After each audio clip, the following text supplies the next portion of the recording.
Welcome to another session of topper brains. आज हम लोग डिस्कस करेंगे chapter 18 pollution of air and water.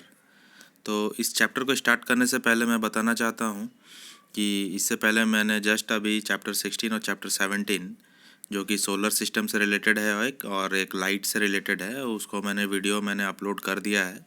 अगर आप लोग नहीं देखे हैं तो प्लेलिस्ट में जा कर के वीडियो को ज़रूर देखिए और अच्छा लगे तो लाइक कीजिए और चैनल को सब्सक्राइब कीजिए ताकि और भी सारे वीडियोस आपको टाइमली मिलते रहे और प्रिपरेशन में हेल्प हो पाए, क्योंकि फाइनल एग्ज़ाम्स भी आने वाला है। तो आप लोग अच्छे से प्रिपेयर कीजिए। मैं सारे स्ट्रैटेजीज़ को लेकर के भी एक नया वीडियो बनाऊंगा कि कैसे प्रिपेयर करना है चैप्टर्स को। तो अभी हम लोग स्टार्ट करते हैं chapter 18 pollution of air and water. तो पॉल्यूशन से तो हम लोग परिचित है ही, जानते हैं पॉल्यूशन क्या होता है। पॉल्यूशन हमारे चारों तरफ अभी पॉल्यूशन का ही खबर हम लोग देखते हैं। अभी रिपोर्टर्स भी टीवी खोलो तो चैनल खोलो तो रिपोर्टर्स भी पॉल्यूशन के बारे में बता रहे हैं कि एयर पॉल्यूट हो गया है, वाटर पॉल्यूट हो गया है सारे जगह में। और इवन हम लोगों को सांस लेने में भी बहुत प्रॉब्लम हो रहा है, रेस्पिरेटरी डिजीज़ेज़ बढ़ते जा रहे हैं। तो इन्वायरमेंट हम लोगों का पॉल्यूट होते जा रहा है और डिजीज़ भी बढ़ता जा रहा है। तो हम लोग अभी देखेंगे कि वो कैसे हो रहा है और क्यों हो रहा है। और हम लोग जानते हैं कि एक नोटेबल पॉइंट है यहाँ पे कि 78% of this mixture is nitrogen by volume. Air में 78% जो होता है वो नाइट्रोजन होता है। ये मोस्ट इम्पॉर्टेंट फैक्ट है अभी के लिए भी और फ्यूचर के लिए भी। इसको आप लोग नोट डाउन कीजिए कि एयर जो होता है, एयर तो एक mixture of other other gases है। तो उसमें सबसे ज़्यादा परसेंटेज किस गैस का होता है, ये एमसीक्यू में क्वेश्चन आ सकता है कि सबसे ज़्यादा परसेंटेज किस गैस का होता है और कितना होता है। तो आंसर होगा नाइट्रोजन का होता है। नाइट्रोजन जो है वो 78% अलोन रहता है और 21% ऑक्सीजन रहता है। Then carbon dioxide, argon, methane, ozone and water vapour are also present in very small quantities in air. तो एयर जो है मिक्सचर ऑफ गैसेज है जिसमें सबसे ज़्यादा परसेंटेज है नाइट्रोजन का 78% और 21% है ऑक्सीजन का। तो एयर पोल्यूशन क्या है हम लोग बुक से देखते हैं। We can survive for some time without food but we cannot survive even for a few minutes without air. हम लोग खाने के बिना तो रह सकते हैं लेकिन एयर के बिना एक पल भी नहीं रह सकते। One of our observations in the above activity could be differences in the amount of smoke in the atmosphere. Do you know where the smoke could have come from? Addition of such substances to atmosphere modifies it. When air is contaminated by unwanted substances which have harmful effect on both the living and non-living things, it is referred to as air pollution. Air को कब कहा जाता है कि वो pollute हो चुका है? एयर पोल्यूशन क्या है? डेफिनेशन वो है when air is contaminated. Contaminated का मतलब हुआ दूषित होना, खराब होना। जब एयर को खराब कर दिया जाता है, एयर जब खराब हो जाता है, कॉन्टामिनेट हो जाता है। किस चीज़ से कॉन्टामिनेट होता है? Unwanted substance. जो सब्सटेंस हमारे यूज़ का नहीं है उसको अनवांटेड कहा गया है। जो एयर को ख़राब करता है उसको अनवांटेड कहा गया है। Which have a harmful effect, जिसका हार्मफुल इफेक्ट होता है बोथ, दोनों पे, लिविंग पे भी और नॉन लिविंग थिंग पे भी। हम लोग लिविंग थिंग है और नॉन लिविंग थिंग जो होता है वो मॉन्यूमेंट्स होता है, बिल्डिंग्स होता है, बहुत सारे क्रिएशंस होते हैं, वो सब भी पॉल्यूशन की वजह से ख़राब होता है। तो लिविंग थिंग भी सफ़र करता है और नॉन लिविंग थिंग भी सफ़र करता है। तो एयर पॉल्यूशन का डिफिनेशन हम लोग देखें, ये इम्पॉर्टेंट भी है। और आगे देखते हैं how does air get polluted. Air pollute होता कैसे है? हम लोग कभी सोचे हैं कि एयर पॉल्यूट होता कैसे है? The substances which contaminate the air is called air pollutant. तो जो सब्सटेंस एयर को पॉल्यूट करता है उसको एयर पॉल्यूटेंट बोला जाता है, पॉल्यूटेंट्स। समटाइम्स सच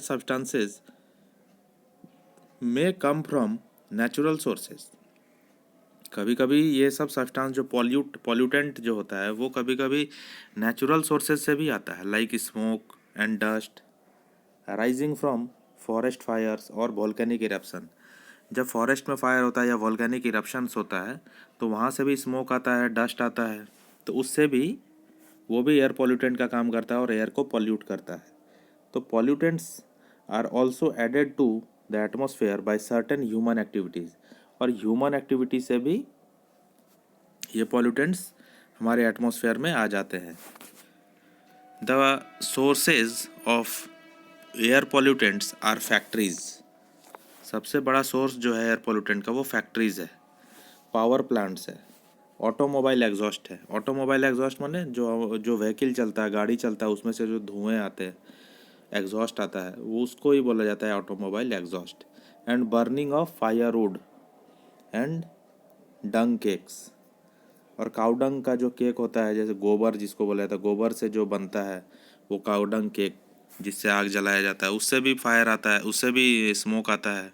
लकड़ी जलाने से भी स्मोक आता है। तो स्मोक आने से एयर पॉल्यूटेंट आ जाता है एयर में और वो एयर को पॉल्यूट कर देता है। ये देखिए स्मोक फ्रॉम फैक्ट्री पिक्चर में दिखाया गया, ये स्मोक आ रहा बाहर, धुआं।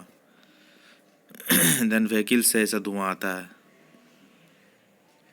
तो इससे क्या होता है, इससे many respiratory problems are caused by air pollution. Air pollution के वजह से बहुत सारा बीमारी हमें होता है, रेस्पिरेटरी प्रॉब्लम्स होता है, मीन्स लंग्स का प्रॉब्लम होता है, सांस लेने में प्रॉब्लम होता है, ब्रीदिंग प्रॉब्लम होता है, उसको ही रेस्पिरेटरी प्रॉब्लम्स बोलते हैं। Vehicles produce high levels of pollutant like carbon monoxide, carbon dioxide, nitrogen oxide and smoke। तो ये सब गैस व्हीकल का एग्जॉस्ट से बाहर आता है। Carbon monoxide is produced from incomplete burning of fuels such as petrol and diesel. Petrol and diesel के incomplete burning की वजह से कार्बन मोनोऑक्साइड प्रोड्यूस होता है, और जो कि बहुत ही पॉइजनस गैस है। It reduces the oxygen carrying capacity of the blood. ये हमारे बॉडी में जाता है कार्बन मोनोऑक्साइड, और ऑक्सीजन का जो कैपेसिटी होता है उसको घटा देता है। ऑक्सीजन का काम क्या होता है, हमारे ब्लड का काम क्या होता है, ब्लड में ऑक्सीजन का काम होता है, ऑक्सीजन का ब्लड में मिलना, और ऑक्सीजन हमारे ब्लड में मिलता है और ब्लड में सप्लाई होता है हमारे सारे बॉडी पार्ट्स में। तो वो कैपेसिटी जो है ब्लड का, उसको कार्बन मोनोऑक्साइड कम कर देता है, जिससे हमारा बॉडी बहुत सफ़र करता है। फिर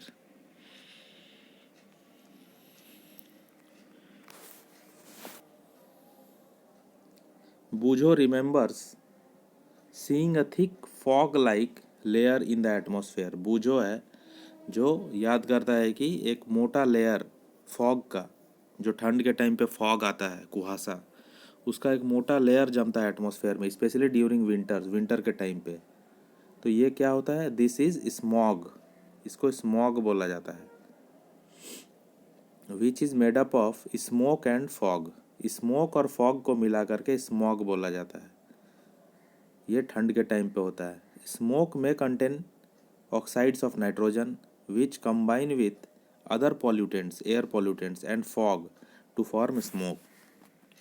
The smog causes breathing difficulties such as asthma, cough, wheezing in children। तो ये सब प्रॉब्लम होता है स्मॉग के वजह से। Many industries are also responsible for causing air pollution. Petroleum refineries are a major source of gaseous pollutant like sulfur dioxide and nitrogen dioxide। तो ये जो पेट्रोलियम इंडस्ट्रीज़ होता है, पेट्रोलियम का रिफाइनरीज होता है, यहाँ से एयर पॉल्यूटेंट निकलता है, सल्फ़र डाइऑक्साइड, नाइट्रोजन, और एयर में मिल करके एयर को पॉल्यूट करता है। Sulphur dioxide is produced by combustion of fuels. जब फ्यूल का कंबसन होता है, कंबसन मतलब आप लोगों को पता है कि जलना, फ्यूल जब जलता है तो उसमें से सल्फ़र डाइऑक्साइड प्रोड्यूस होता है। जब कोल जलता है पावर प्लांट में, कोयला जब जलता है तो उसमें से भी सल्फ़र डाइऑक्साइड प्रोड्यूस होता है और वो एयर में मिलता है और एयर को पॉल्यूट करता है। It can cause respiratory problems including permanent lung damage, जो लंग्स को परमानेंटली डैमेज कर सकता है। Sulphur dioxide. Other kind of pollutants are chlorofluorocarbon CFC, इसको शॉर्ट में बोलते हैं, which are used in refrigerators. ये क्वेश्चन बहुत बार पूछा जा चुका है और कॉम्पिटिटिव एग्जाम्स में भी ये पूछा जाता है कि क्लोरोफ्लोरोकार्बन रेफ्रिजरेटर में यूज़ होता है। कौन सा गैस रेफ्रिजरेटर में यूज़ होता है जो कि एक पॉल्यूटेंट होता है, एयर को पॉल्यूट करता है? तो CFC, क्लोरोफ्लोरोकार्बन। वो एयर कंडीशनर में भी यूज़ होता है, एरोजॉल स्प्रेज में भी यूज़ होता है chlorofluorocarbon. CFC damage the ozone layer of the atmosphere. CFC करता क्या है कि हम जो अर्थ में, जो एटमॉस्फेयर में जो ओजोन लेयर है उसको डैमेज करता है, वो होल कर देता है उसमें। Recall that the ozone layer protects us from harmful ultraviolet rays from the sun. और ओजोन लेयर करता क्या है, ये हमारा अगर एटमॉस्फेयर है तो इसके ऊपर में एक ओजोन लेयर है, तो ये ओजोन लेयर हमें सूरज का जो हार्मफुल UV रेज होता है, अल्ट्रावायलेट रेज होता है, उससे बचाता है।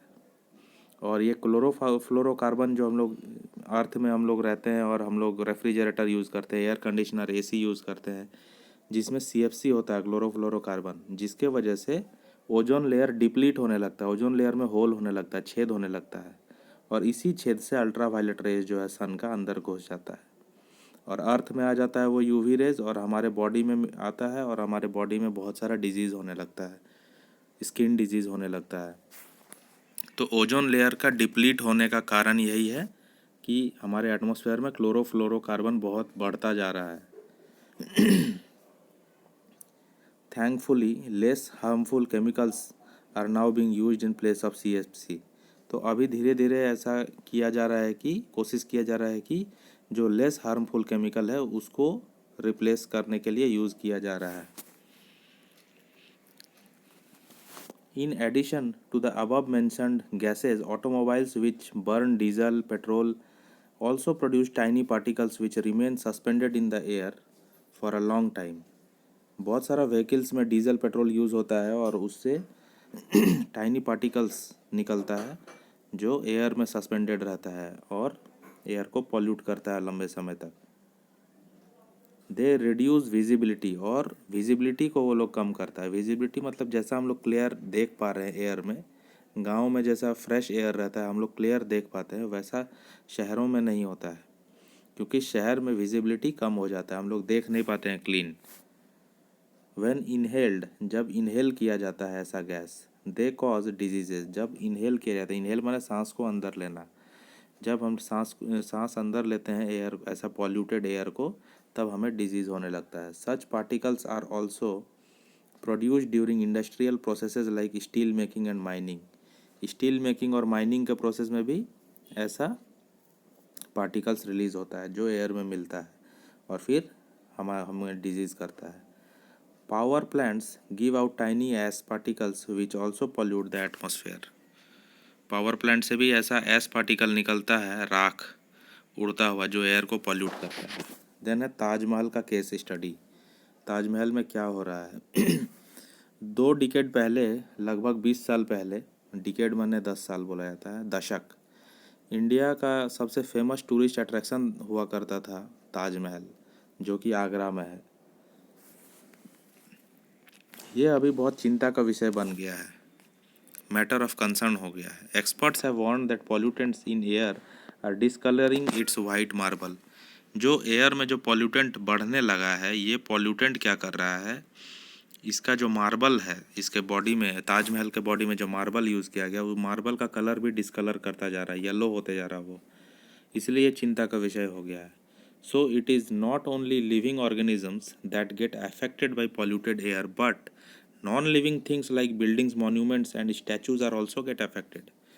ना कि अभी हम लोग उधर देखें कि बहुत सारा डिजीज़ हो रहा है इससे, पॉल्यूटेड एयर से, लेकिन यहाँ पे हम लोगों को पता चल रहा है कि ये प्रूफ हो रहा है कि नॉन लिविंग थिंग्स जैसे मॉन्यूमेंट्स, बिल्डिंग्स, ये ताजमहल जैसा बिल्डिंग, मॉन्यूमेंट जो है, हिस्टोरिकल मॉन्यूमेंट, ये भी पॉल्यूट हो रहा है, ये भी ख़राब होता जा रहा है, just because of the pollutants in air, और पॉल्यूटेड एयर के वजह से।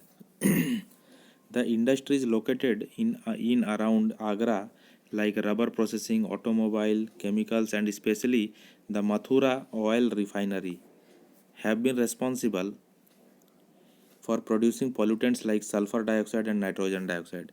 तो यहाँ के इर्द गिर्द, आगरा के इर्द गिर्द में ऐसे ऐसे रिफाइनरी और फैक्ट्रीज़ है। मथुरा ऑयल रिफाइनरी है, जिसके वजह से सल्फ़र डाइऑक्साइड और नाइट्रोजन डाइऑक्साइड एयर में बढ़ता जा रहा है, जो कि कारण है ताजमहल का ये खरा कलर, डिस्कलर जो हो रहा है, उसका कारण है। These gases react with water vapour present in the atmosphere. ये जो गैस निकलता है सल्फ़र डाइऑक्साइड और नाइट्रोजन डाइऑक्साइड, ये एयर में, एटमॉस्फेयर में जो मॉइस्चर है उसके साथ रिएक्ट करता है, वाटर वेपर जो है उसके साथ रिएक्ट करता है और sulphuric acid, dangerous sulphuric acid बनाता है और नाइट्रिक एसिड बनाता है। This acid drops down with rain, और ये एसिड जो है जब बारिश होता है तो उसके साथ मिल करके नीचे गिरता है, मेकिंग द रेन एसिडिक, और उस रेन को एसिडिक बना देता है। This is called acid rain. ये वेरी इंपॉर्टेंट टॉपिक है, एसिड रेन, जो हमेशा एग्जाम्स में पूछा जाता है। इसको ज़रूर से ज़रूर आप ध्यान से पढ़िए और समझिए कि एसिड रेन में क्या होता है। जो फैक्ट्रीज से सल्फ़र डाइऑक्साइड और नाइट्रोजन डाइऑक्साइड एयर में आकर के मिलता है और एयर में वाटर वेपर के साथ मिल करके रिएक्ट करता है और सल्फ्यूरिक एसिड बनाता है, जो बारिश होने के टाइम में वो गिरता है एसिड बन करके, नाइट्रिक एसिड और सल्फ्यूरिक एसिड, और जो मॉन्यूमेंट है उसके कलर को डिस्कलर कर देता है। Acid rain corrodes the marble of monument. Acid rain जो है वो मॉन्यूमेंट के मार्बल को कोरोड कर देता है। कोरोड कर देता है माने ख़राब कर देता है। जैसा लोहे में जंग लगता है वैसा कोरोजन होता है, कोरोड कर देता है, मॉन्यूमेंट को ख़राब कर देता है। The phenomenon is called marble cancer also. इसको मार्बल कैंसर भी बोला जाता है, जो कि एसिड रेन से होता है। तो एसिड रेन को आप ज़रूर ध्यान में रखिएगा।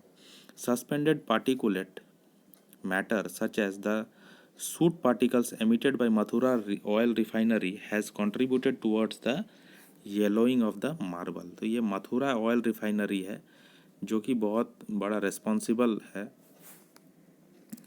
इसका डिस्कलर होने के पीछे में। आप लोगों को क्या लगता है? आप लोगों को अगर ऐसा लगता है कि ये सच में है ऐसा, आप लोग भी गूगल कीजिए, देखिए गूगल में क्या है इसका, और कमेंट करके ज़रूर बताइएगा कि क्या मथुरा ऑयल रिफाइनरी ही रिस्पॉन्सिबल है ताजमहल को ख़राब करने में। और अगर आप लोग ताजमहल कभी विज़िट किए होंगे तो ज़रूर कमेंट में बताइए कि आप लोग ताजमहल विज़िट किए, तो ताजमहल को आप लोग कैसा देखे नज़दीक से, वो आप लोग ज़रूर शेयर कीजिए। और जो लोग अभी तक ताजमहल देखे नहीं हैं, कोशिश कीजिए कि आगरा जाएं और जा कर के उसको एक्सप्लोर करें, बहुत ही अच्छा है। The supreme court has taken several steps to save the Taj. Taj को बचाने के लिए सुप्रीम कोर्ट बहुत सारा स्टेप लिया है। It has ordered industries to switch the cleaner fuels like CNG and LPG। इन्होंने इंडस्ट्री को, सुप्रीम कोर्ट ने इंडस्ट्रीज़ को बोला है कि स्विच टू क्लीनर फ्यूल्स, कि अपना आप लोग जो फ्यूल यूज़ करते हैं इंडस्ट्री में उसको चेंज करके आप लोग क्लीनर फ्यूल को यूज़ कीजिए। जैसे CNG हो गया, कॉम्प्रेस्ड नेचुरल गैस, जैसे LPG हो गया, लिक्विफाइड पेट्रोलियम गैस, ये सब क्लीनर फ्यूल कहा जाता है। ये सब गंदगी नहीं फैलाता है, रेसिड्यू नहीं छोड़ता है, पॉल्यूशन नहीं करता है। इनको यूज़ करने के लिए सुप्रीम कोर्ट ने इंडस्ट्रीज़ को बोला है ताकि हमारे इन्वायरमेंट को ज़्यादा नुकसान ना हो। More over the automobile should switch over unleaded petrol in Taj zone. और ताज के जो जोन है, ताज का जो जोन है वहाँ ऑटोमोबाइल जो है उनको भी स्विच करना चाहिए over to unleaded petrol. Then एक बहुत इंपॉर्टेंट फैक्ट है ग्रीन हाउस इफेक्ट। ये तो बहुत ही इंपॉर्टेंट है इस चैप्टर का, ग्रीन हाउस इफेक्ट। पहला एसिड रेन और दूसरा ग्रीन हाउस इफेक्ट, बहुत इंपॉर्टेंट है। तो a part of radiation, you know that the sun's rays warm the earth surface. Sun का जो रेज होता है वो अर्थ सरफेस को गर्म करता है, ये तो हम लोगों को पता है। The part of the radiation that falls on the earth is absorbed by it. जो रेडिएशन उस पर गिरता है अर्थ पे, उसको वो एब्जॉर्ब भी करता है थोड़ा।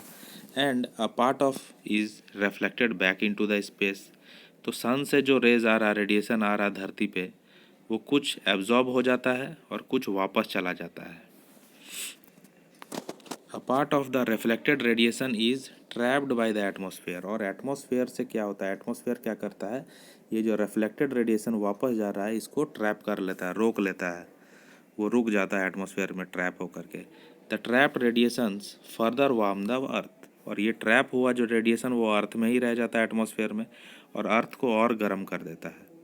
If you have seen green house in a nursery और elsewhere, recall that the sun's heat is allowed to get in but not allowed to get out. अगर आप लोग नर्सरी वगैरह में देखे होंगे ग्रीन हाउस बनाया जाता है, तो उसमें क्या होता है कि सन का जो रेज को जो है उसको अंदर तो आने देता है, लेकिन उसको रिफ्लेक्ट होकर के बाहर जाने के लिए रोक दिया जाता है, नहीं जाने देता है।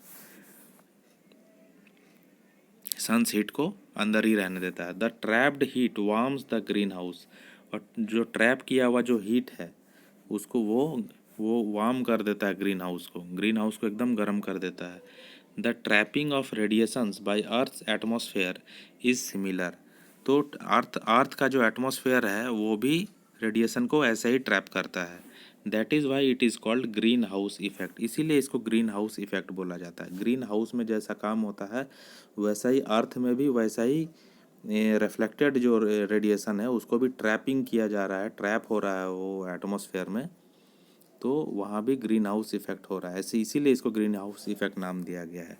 Without this process life would not have been possible on earth, इसके बिना लाइफ जो है अर्थ में पॉसिबल नहीं होगा। बट नाउ इट थ्रीटेंस लाइफ, लेकिन अब जो है ये लाइफ के लिए खतरा होने लगा है। क्यों होने लगा है देखते हैं। Excess of CO2 in the air is one of the gases responsible for this effect. इसमें ये जो इफेक्ट होता है ग्रीन हाउस इफेक्ट, ये होता है CO2 के लिए।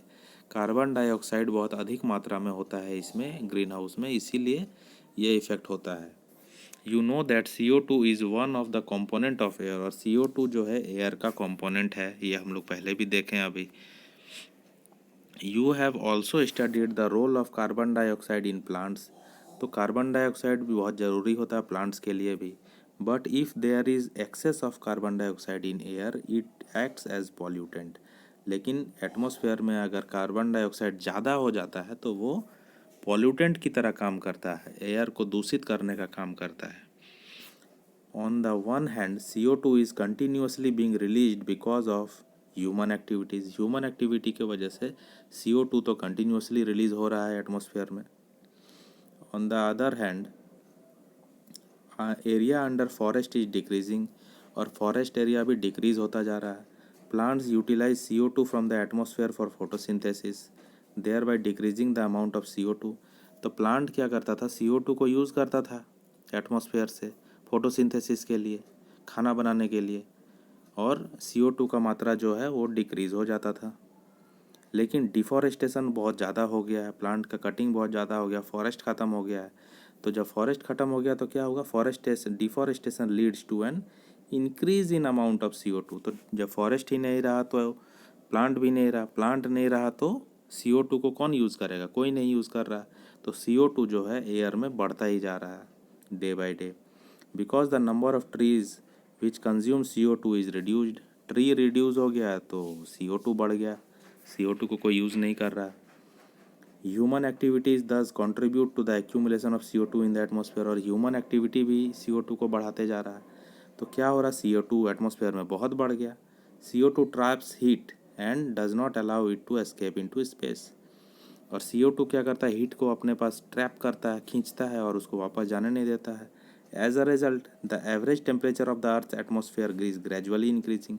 तो अर्थ का जो टेम्परेचर है वो अकॉर्डिंगली पूरा बढ़ते जा रहा है, ग्रेजुअली इंक्रीज होते जा रहा है, और इसको बोला जाता है ग्लोबल वार्मिंग। टेम्परेचर जो अर्थ का जो बढ़ते ही जाता है उसको ग्लोबल वार्मिंग बोलते हैं। ये एक और एक इम्पॉर्टेंट फैक्ट है। Other gases like methane, nitrous oxide and water vapour also contribute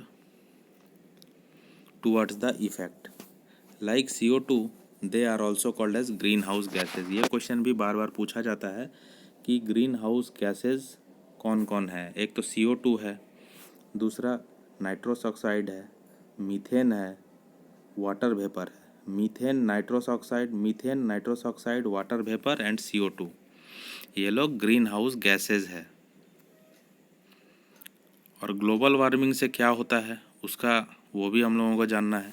global warming has become a major concern for governments worldwide. दुनिया भर में ये प्रॉब्लम बन गया है ग्लोबल वार्मिंग। आप लोग ग्लोबल वार्मिंग के लिए बारे में क्या क्या अभी तक जानते हैं वो ज़रूर बताइए, कमेंट करके बताइए आप लोग कितना जानते हैं ग्लोबल वार्मिंग के बारे में। Many countries have reached an agreement to reduce the emission of greenhouse gases. तो सारे कंट्रीज़ ऐसा है कि एग्रीमेंट कर रहे हैं कि ग्रीन हाउस गैसेज को कम किया जाए। The Kyoto protocol is one such agreement. तो वैसा एक एग्रीमेंट का नाम है क्योटो प्रोटोकॉल, जिसके तहत ये बोला गया है कि ग्रीन हाउस गैसेज को कम किया जाए ताकि ग्लोबल वार्मिंग भी कम हो पाए। Boojho is surprise to hear that an increase in earth's temperature by even as little 0.5 centigrade या Celsius can have such serious effect. Paheli tells him that she had read in newspaper recently that the Gangotri glacier in the Himalayas has started melting because of global warming. तो global warming के वजह से ही Gangotri glacier जो है हिमालय में वो पिघलने लगा है। बड़ा बड़ा जो बर्फ़ होता है हिमालय में वो पिघलने लगा है और पिघल करके वाटर बन के वो सी लेवल को बढ़ाते जा रहा है, नदी को बढ़ा दे रहा है, वाटर लेवल को बढ़ा दे रहा है, जिसके कारण फ्लड आने का डर हो जाता है। व्हाट कैन बी डन, क्या किया जा सकता है, क्या किया जा सकता है to reduce air pollution. There are many success stories in our fight against air pollution. For example, a few years ago Delhi was one of the most polluted cities in the world. It was being choked by fumes released from automobiles running on diesel. जैसे कि बोला जा रहा है कि दिल्ली एक समय में बहुत ज़्यादा पॉल्यूटेड हुआ करता था दुनिया में, तो उसको कम किया गया, कंट्रोल किया गया। Decision was taken to switch to fuel like CNG, और डिसीजन लिया गया कि डीजल वीजल को बंद करके सीएनजी कॉम्प्रेस्ड नेचुरल गैस वाला गाड़ी को चलाया जाए, और उसके बाद unleaded petrol. These measures have resulted in cleaner air for the city. You might know of some other examples from your area regarding reduction of air pollution. Share these with your friends.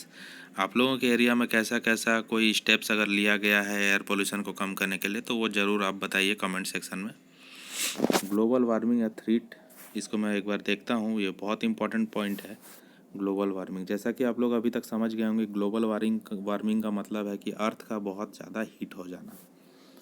The global warming can cause sea levels to rise dramatically. Sea levels जो होता है वो बहुत बढ़ जाता है, पानी बहुत बढ़ जाता है सी में, क्योंकि ग्लेशियर जो होता है वो पिघल करके आने लगता है। In many places coastal areas have already been flooded. Coastal area जो होता है, कोस्टल एरिया जो समुद्र के पास का एरिया जो होता है, वो सब डूबने लगता है, फ्लडेड हो जाता है। Global warming could result in wide ranging effect on rainfall pattern, agriculture, forest, plant and animals.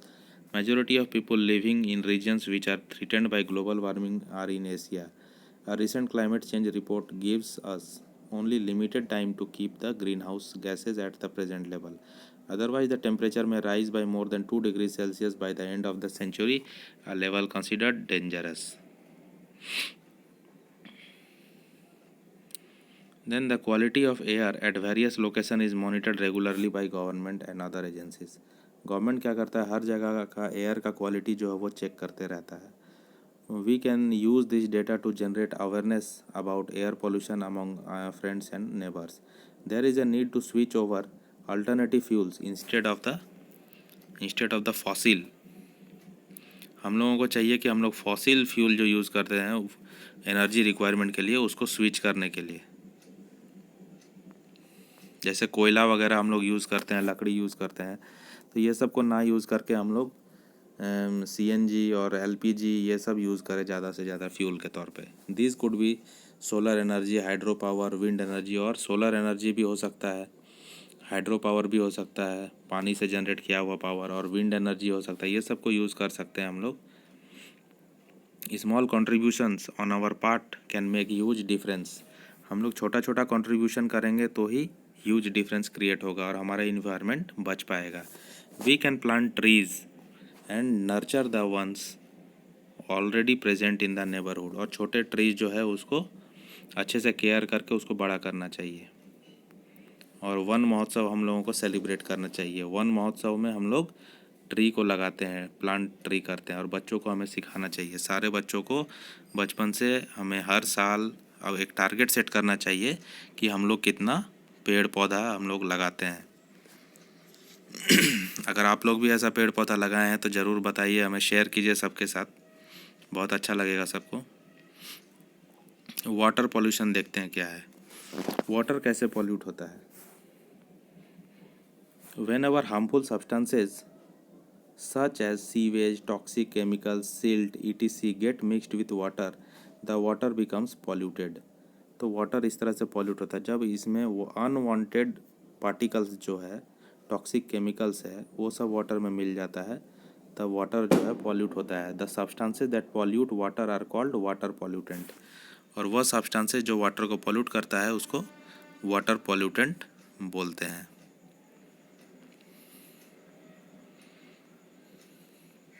यहाँ एक केस स्टडी है, how does water get polluted, water कैसे पॉल्यूट होता है।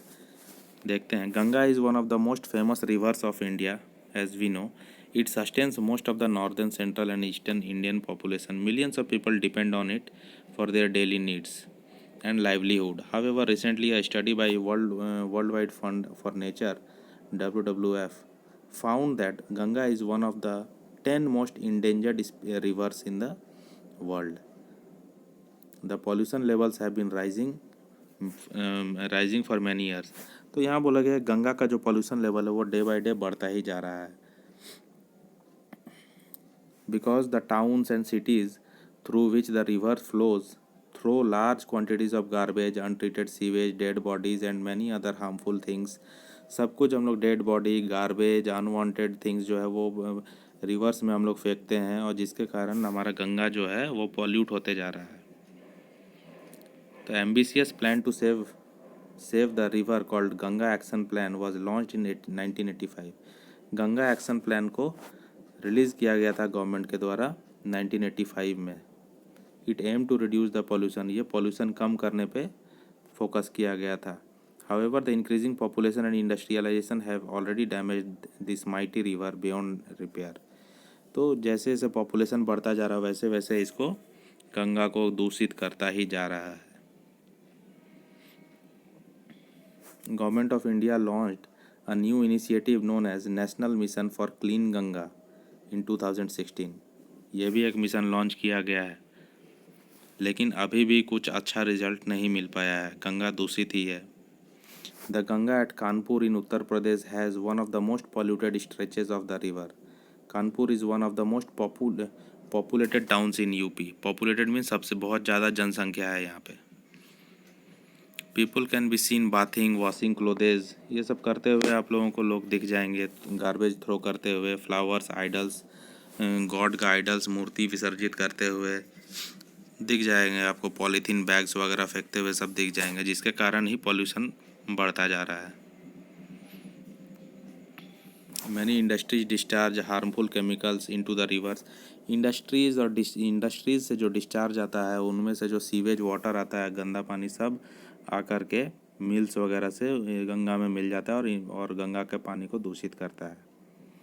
बहुत सारा केमिकल भी रहता है, बहुत ही वो सब बहुत डेंजरस होता है। जो गंगा के पानी में फिशेस वगैरह, रिवर का जो ये क्रिएचर्स, एनिमल्स रहते हैं, वो लोग मर जाते हैं। These industries cause chemical contamination of water.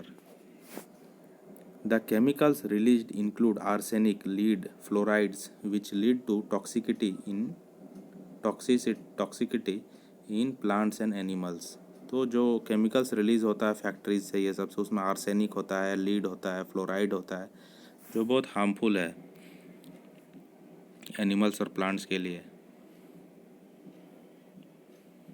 Industries are supposed to treat the waste produced before discharging it into the water, but quite often the rules are not followed. Industries को चाहिए कि वो लोग इसको ट्रीट करें discharge करने से पहले सीवेज को, लेकिन वो लोग करते नहीं हैं। The soil is also affected by impure water. Soil भी इफ़ेक्ट होता है ऐसे इम्प्योर वाटर के वजह से, causing changes in acidity, growth of worms etc। तो उसमें वॉर्म्स भी ग्रोथ नहीं होगा तो फर्टिलिटी भी डाउन होगा उसका। हम लोग चैप्टर 1 में इसके बारे में बहुत कुछ पढ़े थे, जो कि वाटर के पॉल्यूटेड होने के कारण ये सब लॉस होता है। However, all these chemicals dissolve in water and are washed into water bodies from the fields. They also seep into the ground to pollute the groundwater. और ग्राउंड के अंदर भी ये वाटर जाता है, गंदा पानी, और ग्राउंड वाटर पानी को भी दूषित करता है।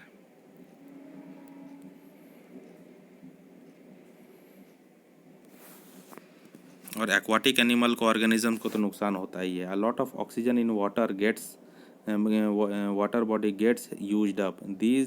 This result in decrease in oxygen level which may kill aquatic organism. पानी में रहने वाला जो एनिमल होता है उसको किल कर देता है। Once this algae die they serve as food for decomposers like bacteria. Sometimes untreated sewage is thrown directly into rivers. It contains food wastage, detergent, micro organisms etc। तो ये सब में इस तरह का जो कचरा आइटम रहता है, वेस्ट रहता है, डिटर्जेंट रहता है, ये सब डायरेक्टली फेंक दिया जाता है वाटर में, रिवर में। वाटर कॉन्टामिनेटेड विथ सीवेज में contain bacteria, virus, fungi and parasite which cause disease like cholera, typhoid, jaundice. और इसी से कोलेरा, टाइफॉइड, जॉन्डिस ये सब फैलता है। The bacteria present in the faeces, मैंने waste product of mammal faeces are indicators of the quality of water. उसमें जो बैक्टीरिया प्रेजेंट रहता है फीसेस में are indicators of the quality of water. If water has this bacteria it means that it has been contaminated by fecal matter. If such water is used by us it can cause various infections। और ऐसे जो पानी को हम लोग use करते हैं इससे बहुत सारा इन्फेक्शंस हो जाता है। What is portable water? What is portable water and how is water purified? Water portable किसको बोलते हैं और कैसे प्यूरिफाई होता है?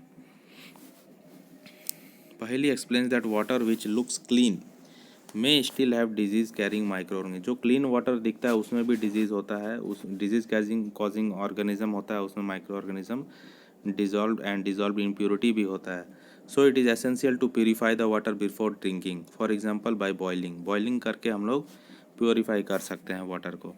Water which is suitable for drinking is called portable water. जो पानी पीने लायक हो, सूटेबल फॉर ड्रिंकिंग, उसको पोर्टेबल वाटर बोलते हैं। म्युनिसिपल बॉडी जो होता है वो वाटर को ट्रीट करता है, 1-2 चरण में उसको ठीक करता है, अच्छा करता है, वो लोग बॉयल करता है और बहुत सारा प्रोसेस करता है ट्रीट करने के लिए, और उसके बाद हाउस होल्ड में, हमारे घरों में सप्लाई करता है ताकि हमें क्लीन वाटर मिल पाए।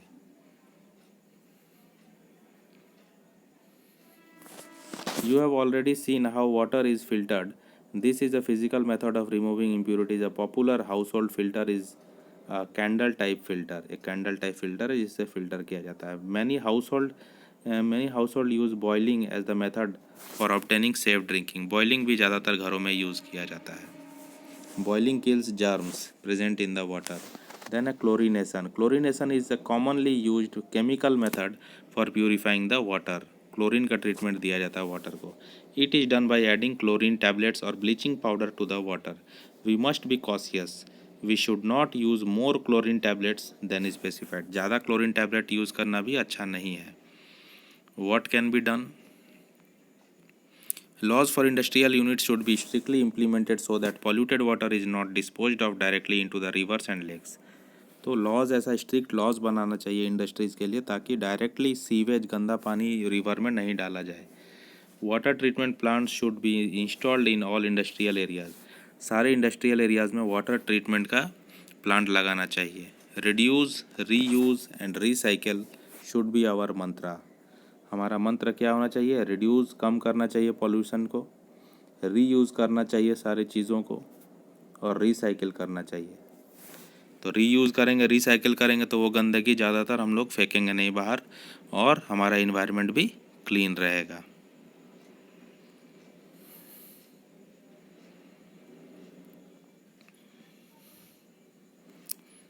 तो ये चैप्टर यहाँ पे ख़त्म होता है, और ये चैप्टर आप लोगों को होप कि समझ में आया होगा अच्छे से।